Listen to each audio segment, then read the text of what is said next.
You're being misled. You've been lied to.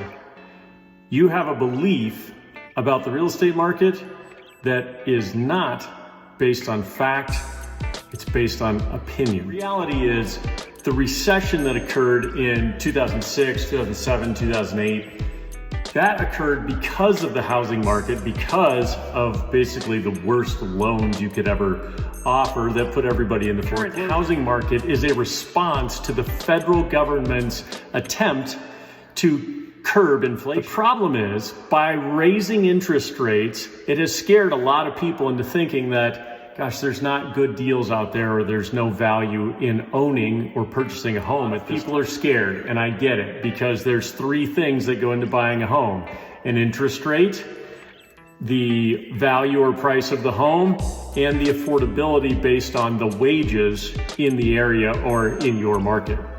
As such, previously, rates were so low that in the 2s and the 3% that people were able to buy more expensive houses. So the value and everything associated with the house increased. We could still afford it based on our wages. In 2006, 7, 8, and 9, we had an abundance of homes because everybody went into foreclosure or at least forbearance. The difference now is that as people are not listing their homes because they're not going to refinance what they have, they feel like they can't afford to go from a 3% interest rate to a 6% interest rate. The second the government actually gets a hold of inflation and drops the interest rates back down, we're still going to have an inventory problem. And if you recall, just a few months ago, we were still in this hot market. And if you go back, say 9 months ago, people were aggressively, crazily, at least in our market here in Idaho, throwing $50,000, $60,000, $100,000 cash over asking price, waiving inspections and everything else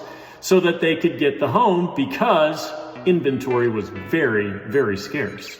So even though interest rates are in the 6s and 7s at the moment, it still is in your best interest to purchase a home now while the buyer still has some great strength in being able to negotiate a good deal at a good price that works for them and the payment that they want. As long as you can handle the payment for now, at least for a year or two, then you'll be in a good situation to refinance if that's what makes most sense. However, I always tell my clients, make sure you take on the payment that you can handle for the duration of the loan. If rates drop dramatically, say down into the 4s and 5s, even if it's at 5.5% a year from now and you wanted to refinance, you're probably going to drop several $100s off your payment. Meanwhile, as that interest rate drops down, there's going to be a lot more buyers jumping back into the market, which means with an inventory issue and scarcity issue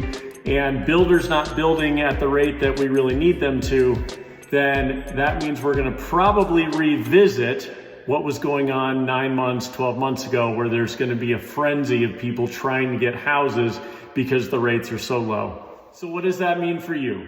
That means if you're in a situation where you can get into the housing market, then it's still in your best interest. It's better to be in the market than trying to get into the market. You know, I'd love to help you. You know the routine.